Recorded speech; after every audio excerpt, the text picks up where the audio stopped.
Curhat Guide Juliana Marins, pendaki Brasil yang tewas di Rinjani, kini kena blacklist, disalahkan. Ali Mustafa, pemandu pendakian Gunung Rinjani yang mendampingi Juliana Marins, warga negara Brasil yang meninggal setelah jatuh di jurang Rinjani, tak berhenti menjadi sasaran kemarahan warganet. Sebagai pemandu pendakian, Ali Mustafa kian disalahkan atas kematian Juliana Marins yang terjatuh di kedalaman 600 meter.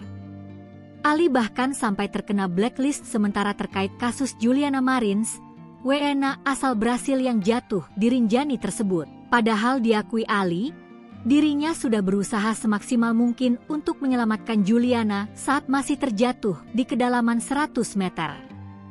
Menurut Ali, orang-orang yang menyalahkannya di media sosial itu tidak mengetahui bagaimana kronologi aslinya. Pemandu berusia 20 tahun itu mengungkap awal pertama kali bertemu Juliana Marins hingga berujung insiden tragis.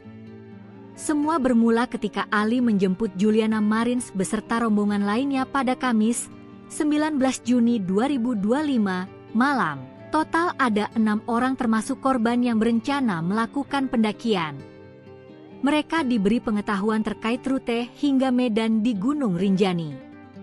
Ali juga memastikan Juliana Marins dalam kondisi sehat sebelum mendaki. Singkat cerita, pendakian dimulai pada Jumat, 20 Juni 2025, pukul 7 WITA rombongan berangkat dari penginapan menuju pos registrasi di Resort Sembalun, Kabupaten Lombok Timur, NTB. Ali mengaku perjalanan dari Jumat pagi hingga Sabtu berjalan sebagaimana mestinya.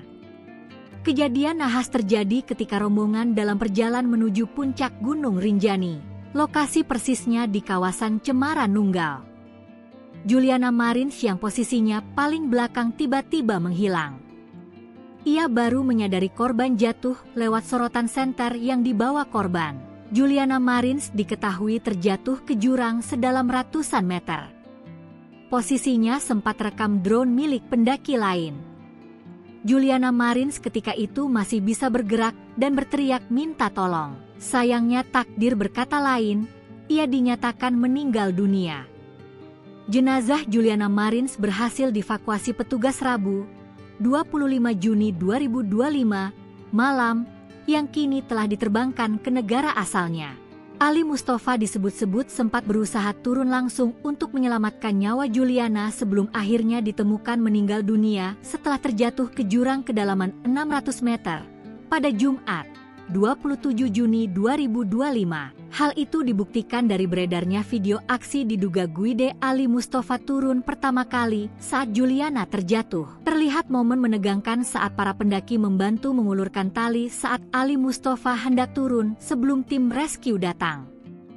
Namun, pada narasi video tersebut menyebutkan proses evakuasi terhadap lantaran tali yang digunakan hanya 100 meter.